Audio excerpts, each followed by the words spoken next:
Hello, everybody. My name is Ruud Benfica. I'm Senior Research Fellow at the CGIAR Research Program on Policies, Institutions, and Markets, PIM for short. I'm happy to welcome you to the first PIM webinar in 2020. Today's topic is climate change and agriculture in Central America and the Andean region. We all know that climate change poses a threat to food security and nutrition, largely through its impacts on agricultural production. To help developing countries identify where adaptation measures are most needed, IFPRI, with support from the CGIAR Research Programs on Policies, Institutions, and Markets, PIM, and Climate Change, Agriculture, and Food Security, CCAFS, conducted a multi-year study to assess the potential impact of climate change on the agriculture sector through 2050, taking into account the likely landscape of political and economic challenges that policymakers will face. The study integrated results from climate and economic models and included detailed biophysical and bioeconomic analysis of Guatemala, Honduras, El Salvador, Nicaragua, and Costa Rica in Central America, and Colombia and Peru in the Andean region of South America. This webinar will present some of the key results from this work. Today we have two speakers, Tim Thomas, who is a research fellow at the Environment and Production Technology Division at the International Food Policy Research Institute, who's here in the room next to me. The other speaker is Daisy Martinez Baron, who is a regional program coordinator for Latin America in the CGIAR Research Program for Climate Change, Agriculture, and Food Security. Daisy is joining us today from Cali, Colombia, where she is based.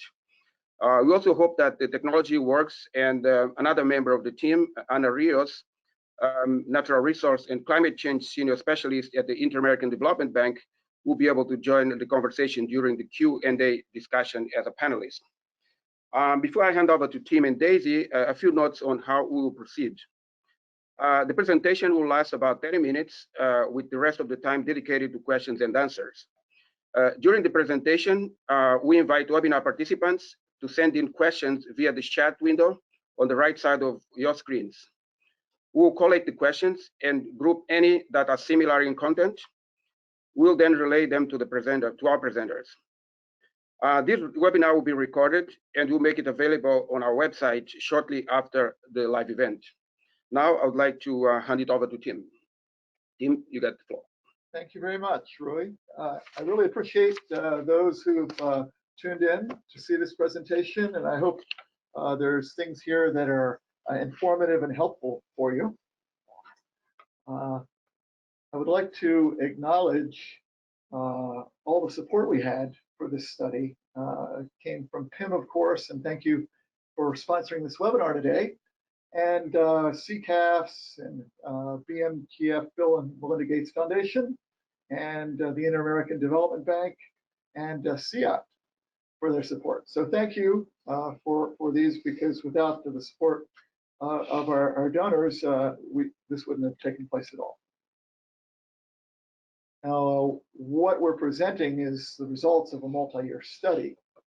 And in this study, we used climate models, we used biophysical models, and we used bioeconomic models to examine the effect of climate change on agriculture. And we did this study at both the national and pixel levels. The study focused on 5 countries in Central America, Costa Rica, Guatemala, Honduras, Nicaragua, and El Salvador. And it focused on 2 Andean countries, Colombia and Peru. Now, most of you are probably experts on Latin America, so I probably don't need to be telling you this, but just to bring everybody up to speed and on the same page, you know, the region is very diverse. It has plains, it has coastal zones, it has mountainous areas, but inside the zone there is both high and persistent levels of poverty, more so in Central America than in South America and the Andean region. And the countries can really be divided up into 2 regions based upon their GDP per capita and the importance of agriculture in the economy. So Guatemala, Honduras, El Salvador, and Nicaragua fall in that first category of where the GDP per capita is lower and agriculture has a higher importance, and then Costa Rica, Colombia, and Peru fall in the second category with higher GDP per capita and lower importance of agriculture in the economy. So the first slide that I want to show you, first slide I want to show you is a slide that looks at temperature changes that we have for this study. Now, for this study, I should take a step back and frame this a little bit better. For the study, we use 4 different climate models. And I'm only showing you 2 of the climate models here because the purpose of showing this slide was to just show you the contrast that you can see in the climate models. You see here that the temperature can be very different in projections. We see, for example, that the NIROC model has a lot warmer areas than we see in the GFDL, which has very modest gains in temperature from the baseline of the study. A baseline period for the climate model, that is 1960 to 1990, and it projected all the way to 2050. So these are showing the changes over that period. And then for the precipitation models, this is annual precipitation. You can see that even more so than what we saw with the temperature changes, we really see a great difference between models on the rainfall. And we see not only great differences between models, but we see great differences across landscapes. We go from very wet regions, I shouldn't say wet, where the changes are for more rainfall and where the changes are for less rainfall. And so we see here that that NIROC has really a reduction in rainfall in Central America and for significant portions of Peru and Colombia of over 400 millimeters per year. And we see for GFDL that it is the wettest. And we find that Central America, for example, has gains of over 400 millimeters per year. So this is the kind of a situation we're looking at in the models. And I think this is important for everybody to take home. You know, it would be most convenient if all the climate models in the world agreed as to what was going to happen in the future. The fact is, the climate models don't agree. And as you're making policies, as you're making plans for the future, you can't put all your eggs in one basket and say, oh, it's going to get hotter here, it's going to get wetter here, because the future that's envisioned by one model may contrast greatly with the future that's envisioned by another model.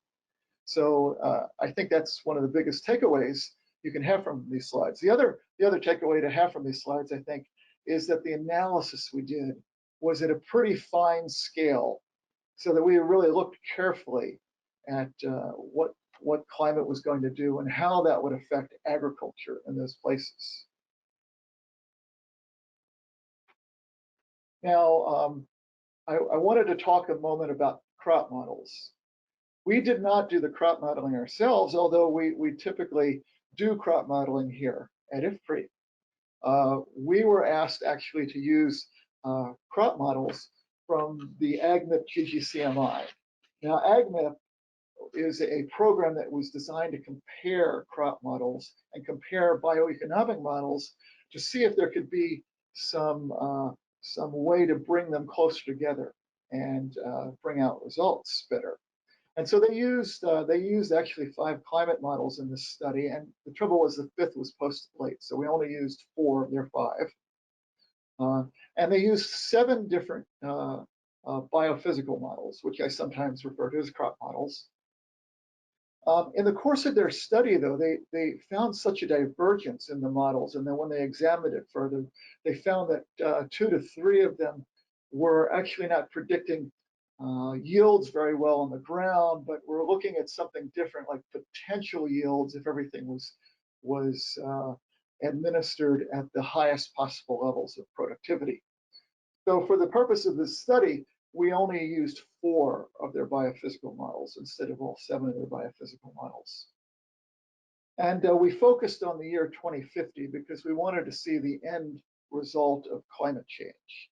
And that's also as far as our bioeconomic model goes. So that's why we chose to focus on 2050.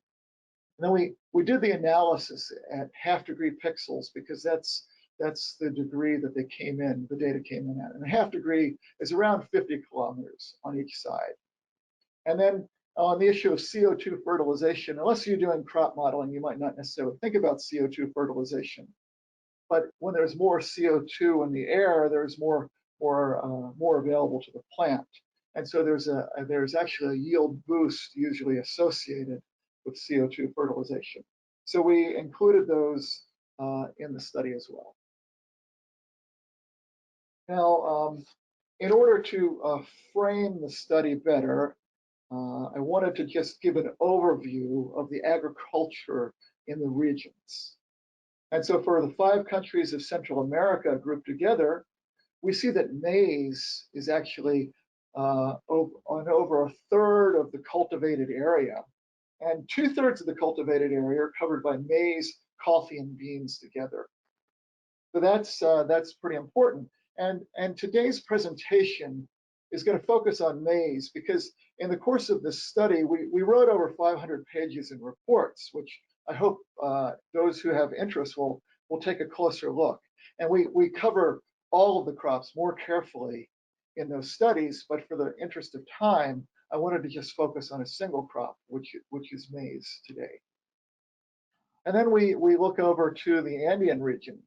And we see in the Andean region that the most important crop is coffee. But if you add coffee and maize and rice together, you have over half of the cultivated land area. So again, maize is an important crop to cultivate. And I wanted to remark that coffee was not included in the AgNIP study. So we've included it in our bioeconomic model when we go about analyzing things.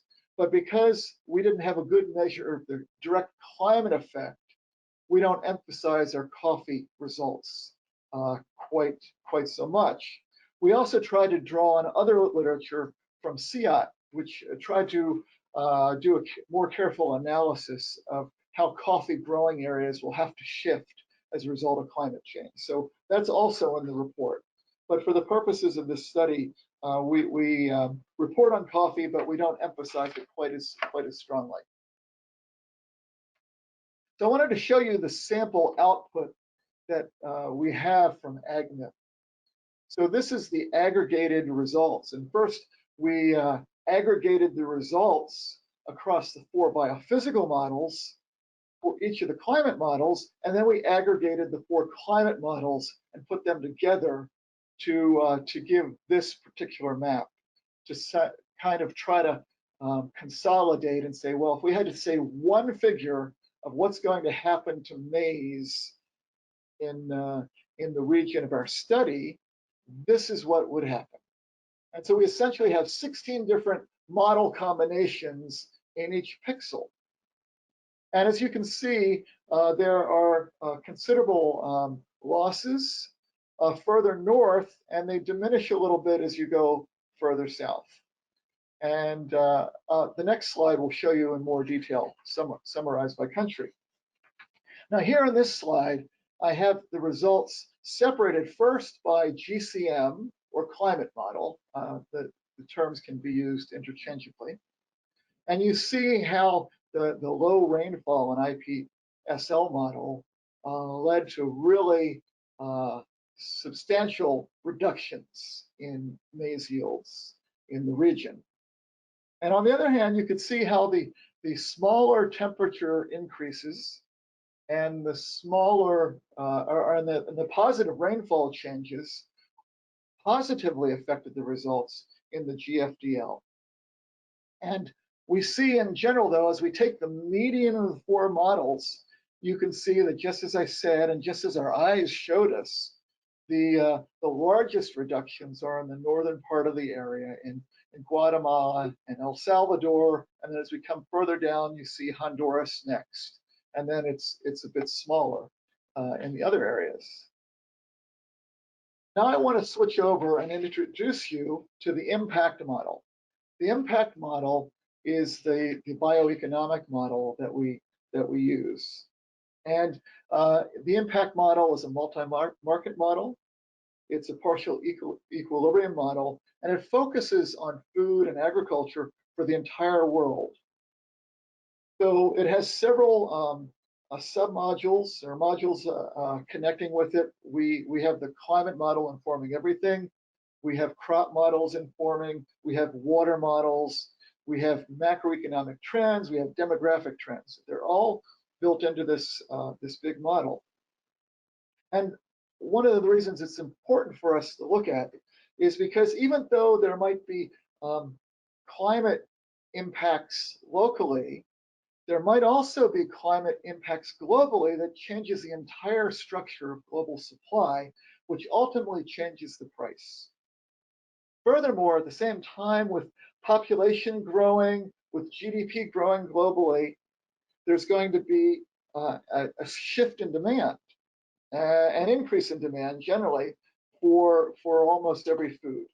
So all of this is built into the impact model, and it gives us the fuller analysis of what we might expect from climate change that things that the crop model by themselves just simply don't give. So here are the results for maize by country from the impact model. Now, the first column of numbers, this is what happens without climate change. So this is the effect of population and GDP growing. This is the effect of technological change where yields continue to grow over time as a result of better farm management, better cultivars being developed. And you can see that the numbers are quite impressive. Between 2010 and 2050, Costa Rica has 56% yield increase as a result just of these factors. But then you factor in, well, what happens when climate change affects? What is the difference brought in by climate change? And so those are the last three columns in this slide. And you see again for Costa Rica, the median is a 6% reduction on the 55% increase, not an overall 6% reduction. But it ranges from the worst model showing a loss of 13% to the best model showing a loss of only 2%. I think you'll notice here that there's some differences between this model and the AgMIP biophysical models. This model doesn't have losses that are quite as high. And part of that is that because the entire world is also subject to climate change, is also experiencing yield losses, particularly Brazil and the United States, subject to yield losses due to climate change. The prices go exceedingly high, and this enables and even incentivizes farmers in Latin America to add more fertilizer and to do things even more so to improve the yields. And then you see Peru actually has a yield gain rather than a yield loss due to climate change. And while the part of it is the price effect, with Peru, what I showed you previously in the slides was for rain-fed maize. But Peru has quite a bit of their land in irrigated maize. And so it turns out that climate change in Peru is favorable towards irrigated maize. There's actually gains from irrigated maize because the maize isn't near the temperature threshold, and adding a little more temperature actually improves the yields of maize in irrigated maize in Peru. Now, this is my last slide before turning this over to Daisy. These are 7 major crops for the region, and these are in our report, highlighted in our report. And this is just the impact model, which drew inference sometimes from other crops when the crop itself wasn't directly modeled by the AgMIP group. And you see that the largest loss in yields is sugarcane, close to 28% yield loss between 2010 and 2050. Counterintuitively, we see a yield increase, an area increase for sugarcane as well. And what's going on with this is that sugarcane, according to the crop models at least, and we've tried several different crop models, and it's come out the same in all the crop models, sugarcane is projected to suffer yield losses due to the heat rise. And it's not just going to affect Latin America, it's affecting the entire global production. And so the prices of sugar will rise high enough that it incentivizes Latin American farmers to actually expand land to be able to take advantage of those price increases. We also see from this that the second and third most important losses for the region will be in the area of beans and sorghum. 12%, close to 12% for beans and close to 11% for sorghum. So these are ways to look at crops that might be important to consider for focusing some research efforts to kind of mitigate the severity of these losses. And with that, I'll turn over to Daisy for the next slide. Thank you, Tim. Do you hear me? Yes. We can hear you great, thanks. Great, great. So yeah, so thank you very much, Tim, for summarizing the results. As you mentioned, there is a lot of information and a lot of analysis that we did in the entire research that you can find, that all of the attendees to the webinar can find in the website that we will show a little bit in a few minutes. So I just wanted to kind of ground a little bit what these results do, and what are how might modeling help policymakers once you have this type of results. And one of the things is that it gives policymakers an idea of the quantitative changes for multiple crops.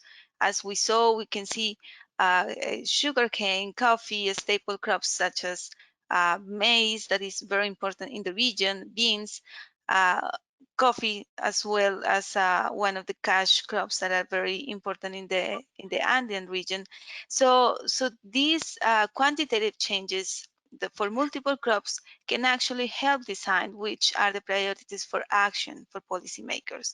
So we know the challenges that all governments in all countries face in terms of limited resources and a lot of things, a lot of challenges to do, not only in the agricultural sector, but in other sectors. So this information may help policymakers to prioritize where to act first.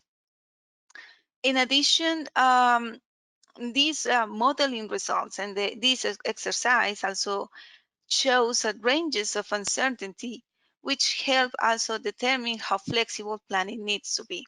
So as Tim was mentioning, it would be easier if we had just one common result for all models, but the reality is that we have a lot of uncertainty of what's going to happen, and we need to have planning processes that are flexible enough to kind of have tools to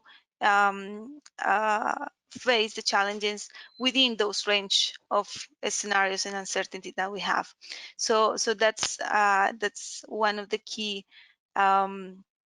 aspect that these kind of exercises and analysis can provide to policymakers.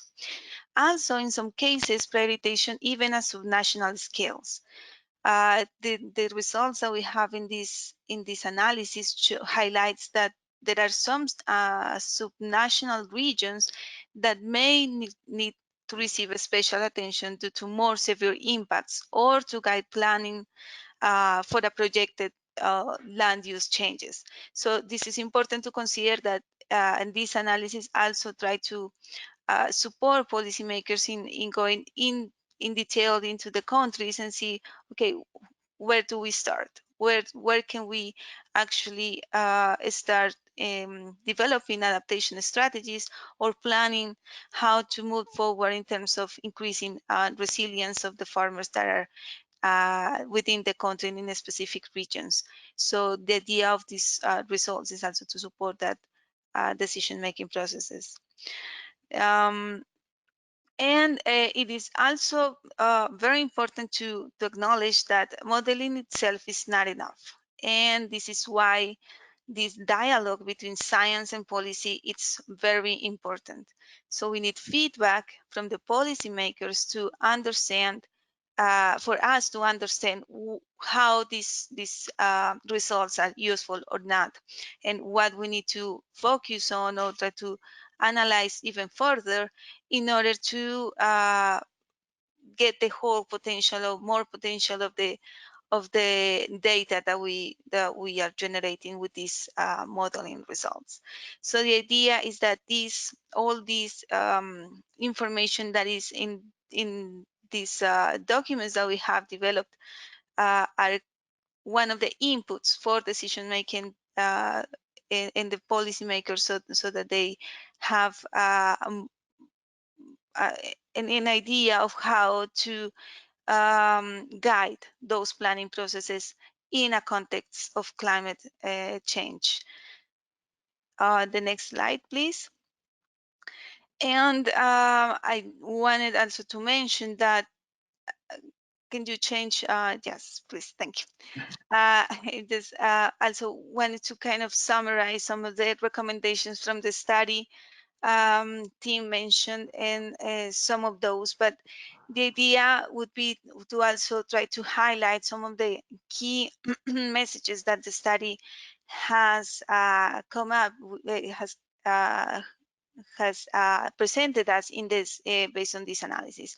So one of the things is that it is important to evaluate and improve as necessary the current agricultural research and extension systems, as adaptation to climate change will definitely require producing climate adapted varieties, for example, is strengthening capacities of a different range of stakeholders involved in the agricultural sector, so that farmers, extensionists, local technicians can use and implement approaches such as climate smart agriculture, for example, so that they consider climate when they are talking to farmers and are considering what would be the variability and the change of climate when they are planning their agricultural activities.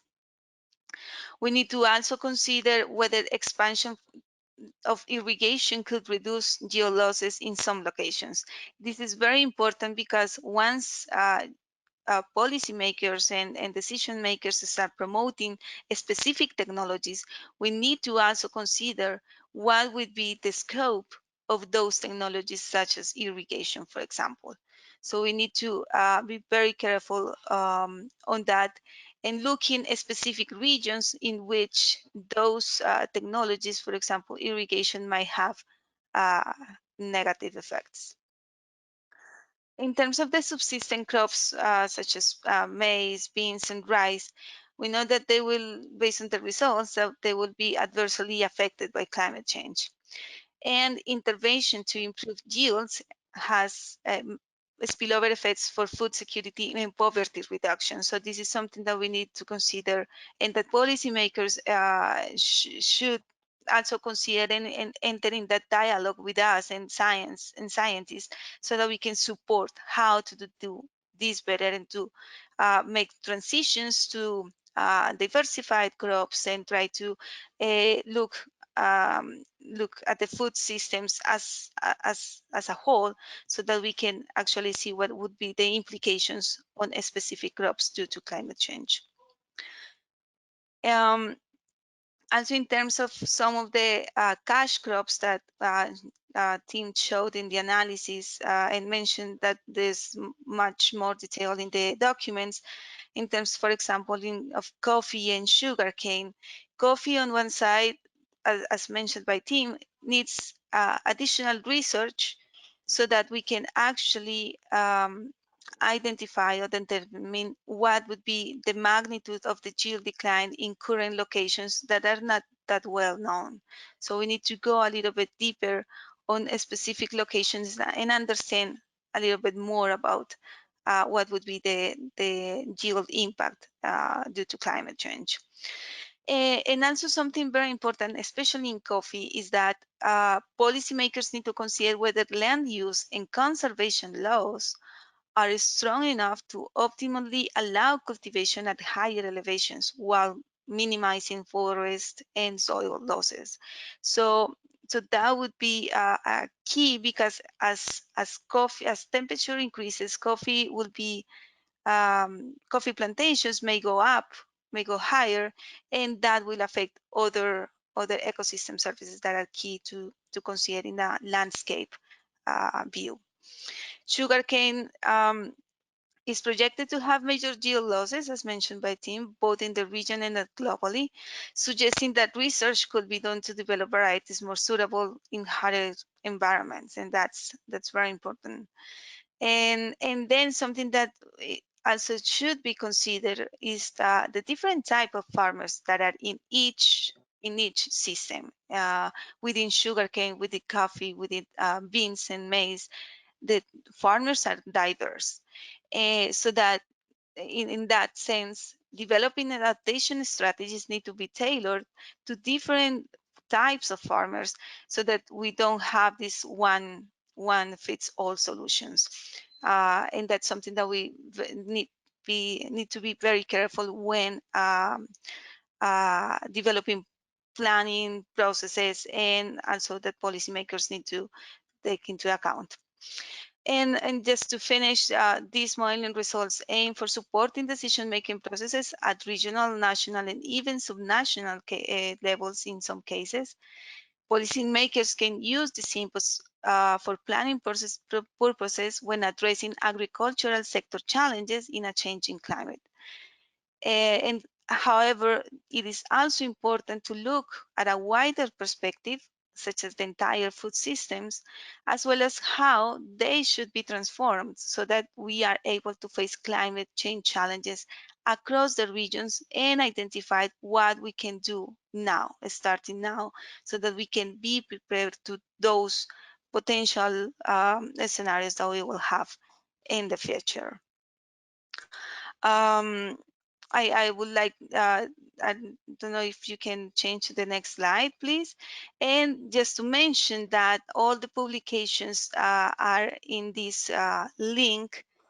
Most of the documents are in Spanish and English. Some of the Spanish versions will be uploaded this week.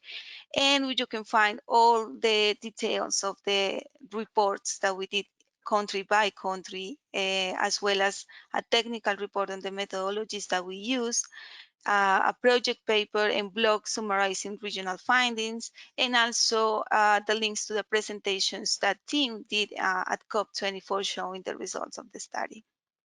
Next slide, please. And just if you want more information, details, questions, discuss further, we are always there in order to reply to your questions. Tim, Anna, Daisy, and the rest of the team are always keen to answer all the questions that you have. Thank you. Great, well done. Okay, great. Thank you very much for this very interesting presentation. Many insights here.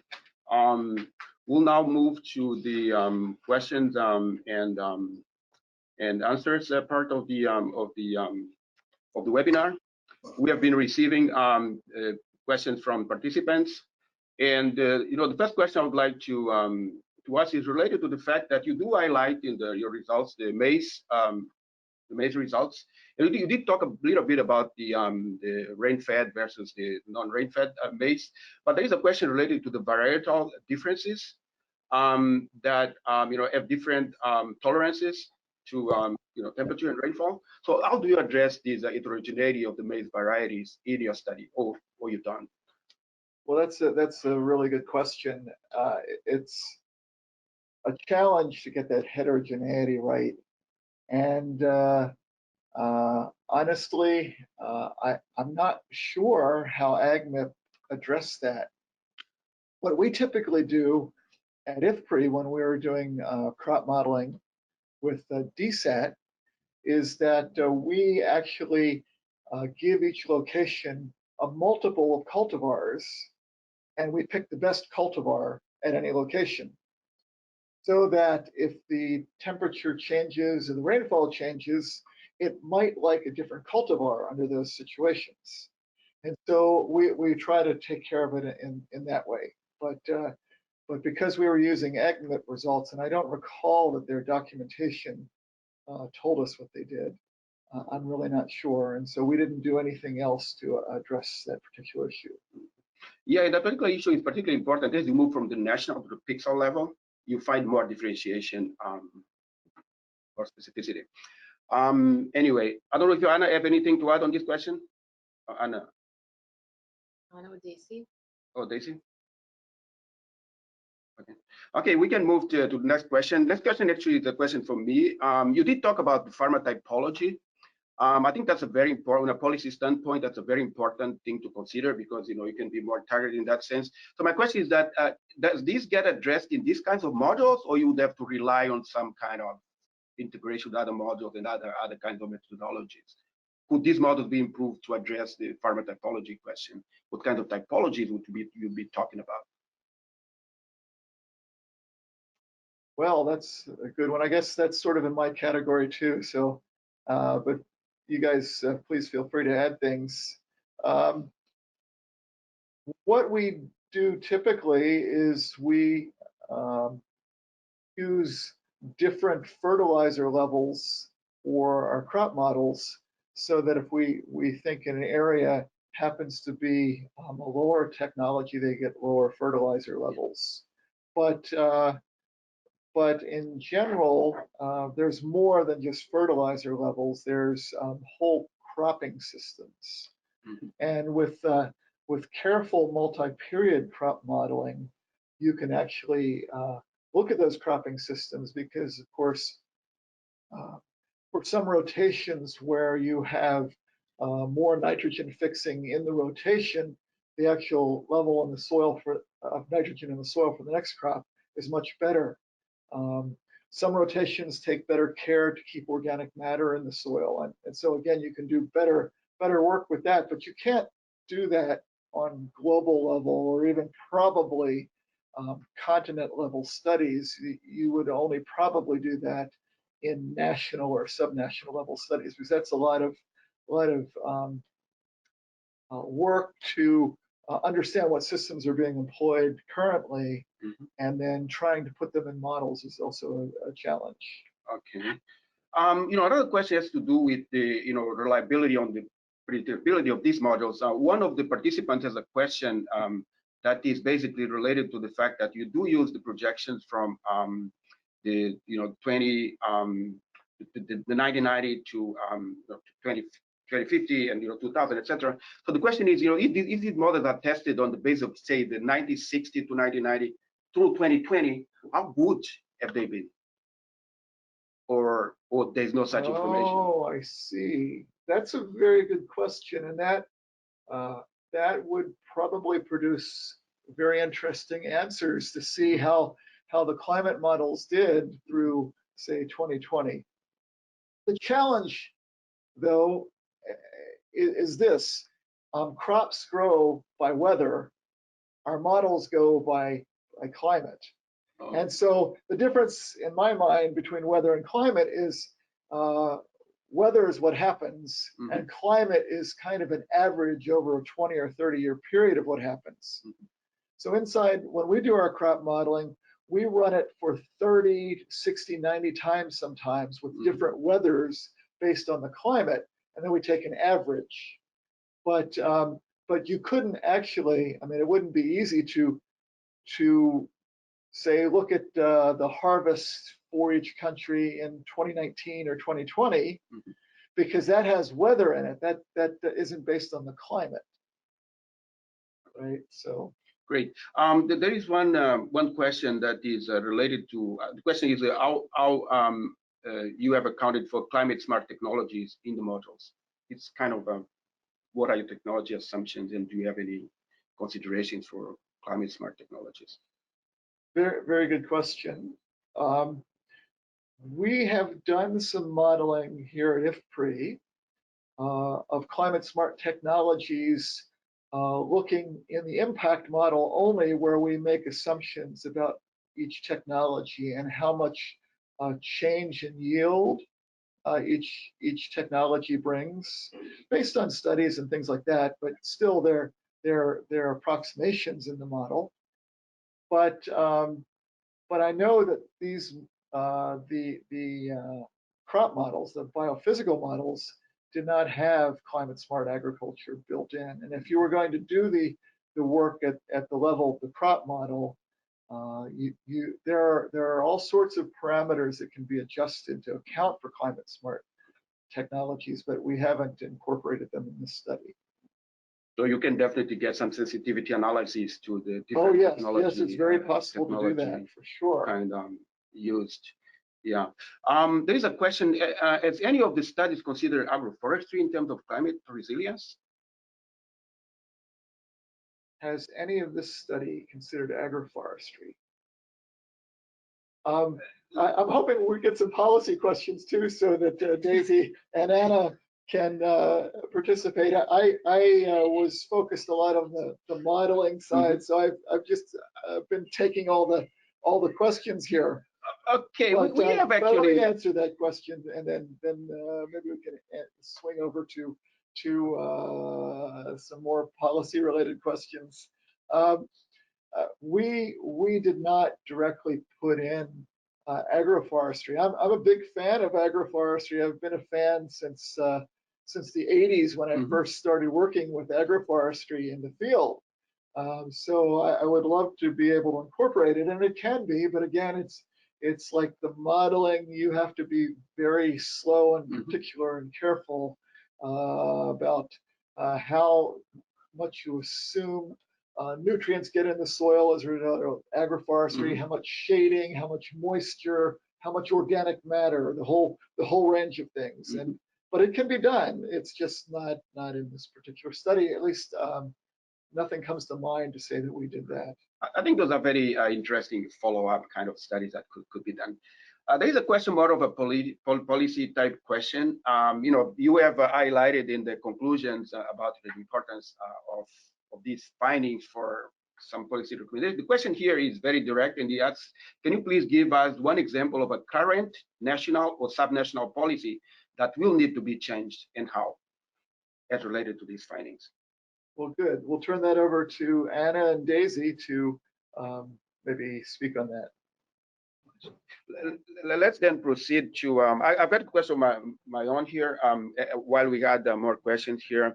In the results of the rainfall base yield changes due to climate change, 2020-50, for 3 of the 4 models show quite similar values for Colombia, in particular, very, very similar, almost precise, the same. When it comes to the other countries, there's a lot more differences. So my question is, when you use these 4 models, do you have any preference for any particular model, and what does this kind of result tell you about the suitability of the models to give almost similar results for one country and quite different to the others? That's a good question. I find AgMIP. I attended some of their sessions, some of their meetings a while ago, and they've come to value multiple models. They think there's wisdom in multiple models. Like some models function well in some environmental conditions, and some function well in other environmental conditions, and yet they can't pinpoint, well, we'll always use this model when it's hot, or this model when it's cold, or wet or dry.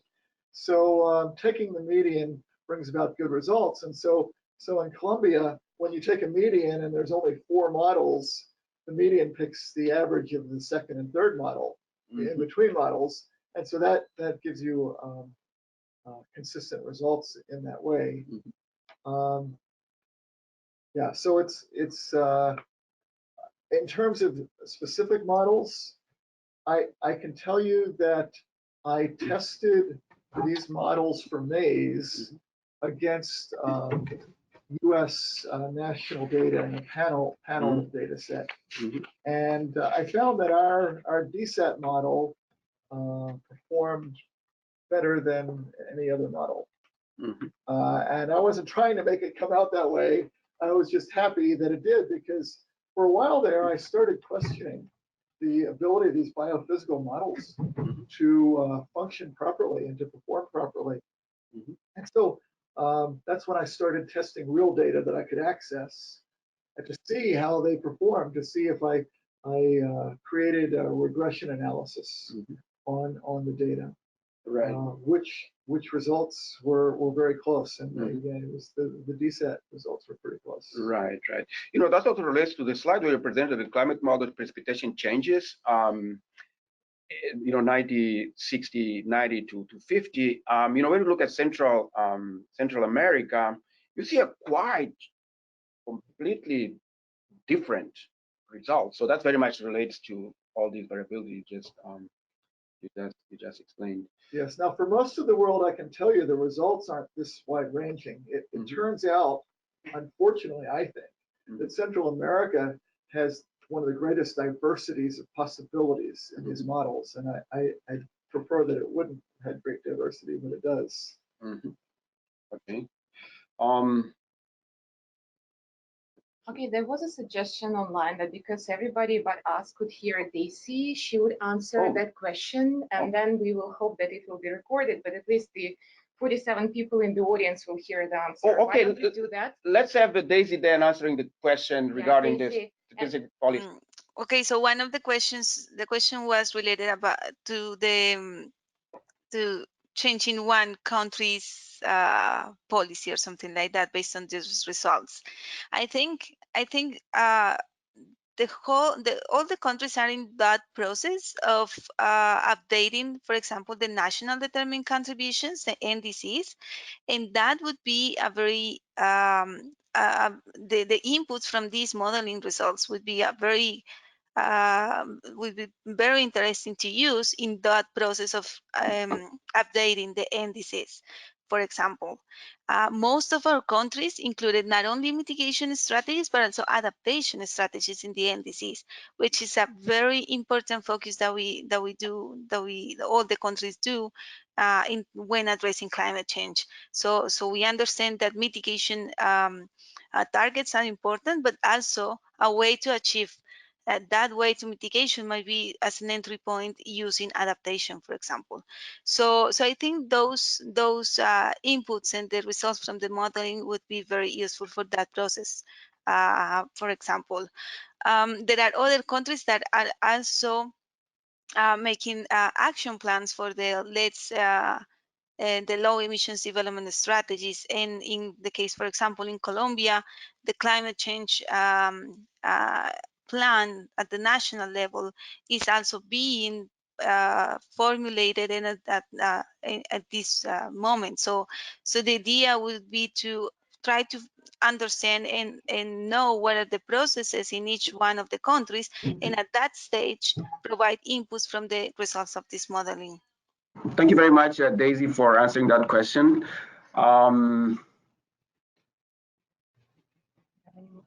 Yeah. So I have one question related to the you know, are there any in 3 sentences the great limitations of these modules that you could highlight, particularly because you can use different baselines.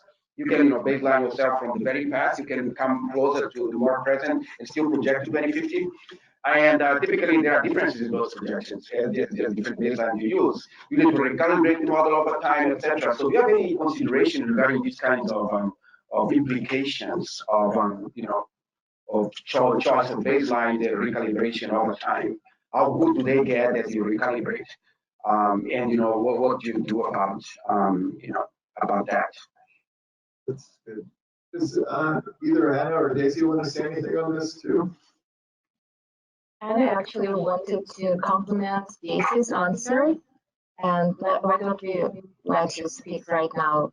So Anna, please, we cannot hear you, but we hope that all the other attendees can. Yeah, just to complement Daisy's answer about how the recommendations from the study can translate into policy or the activities that countries are doing at the national level, action plans and strategies.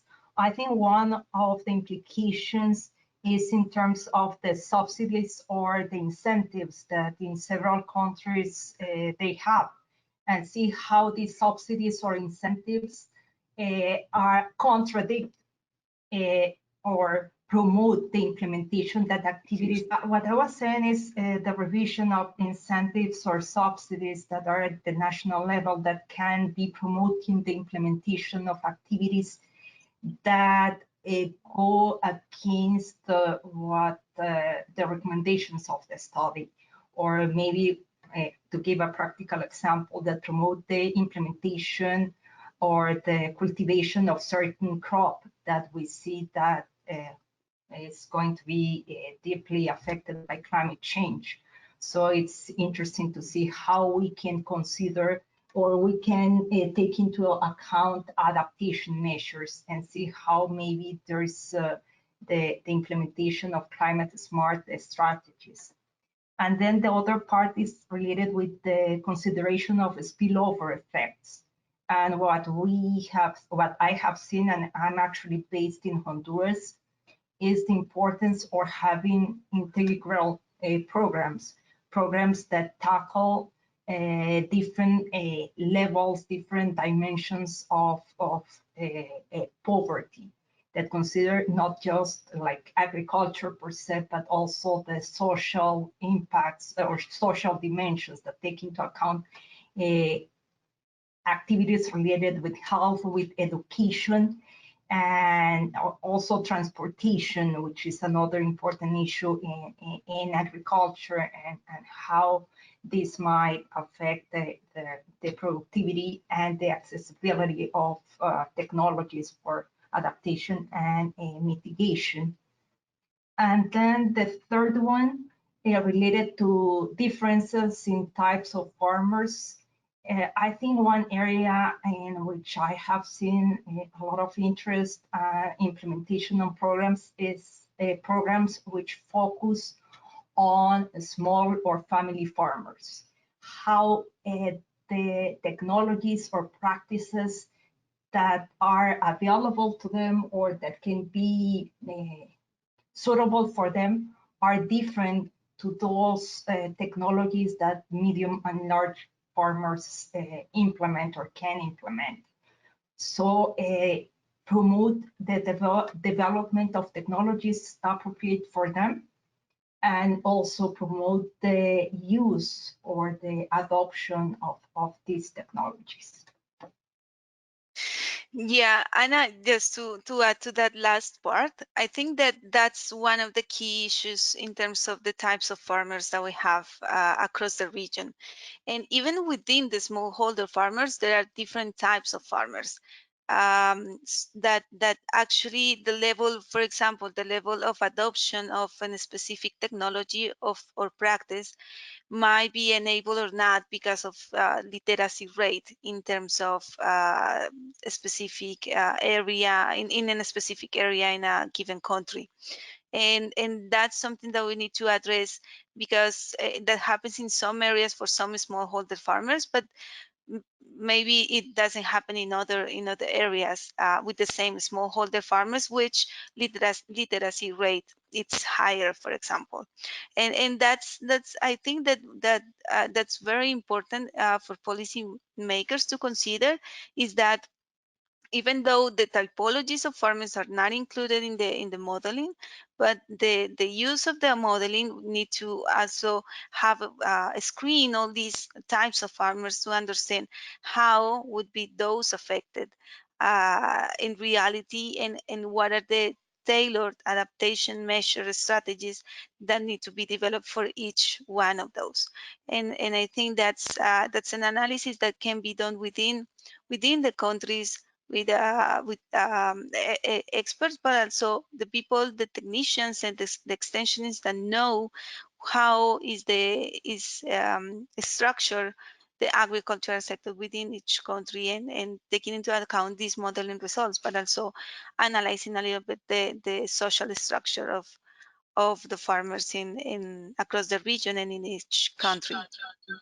There was a question about the Spanish version of the webinar and then products. Would like to inform that in the near future there will be a similar webinar organized in Spanish, and we'll get sure the people registered to this webinar are invited. I don't know if Daisy wants to explain it more about the specific plans.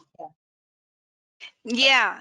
So the idea is that because in Latin America, you know that all the Spanish speaking people, the idea is that we have a webinar in Spanish. We are planning to do it in a month or so. So we will let you know so that you can register. And yeah, the idea would be to show main results and to the Spanish audience. Great, thank you very much. We are just about to close. I would like to know if Tim has any final words or from this webinar.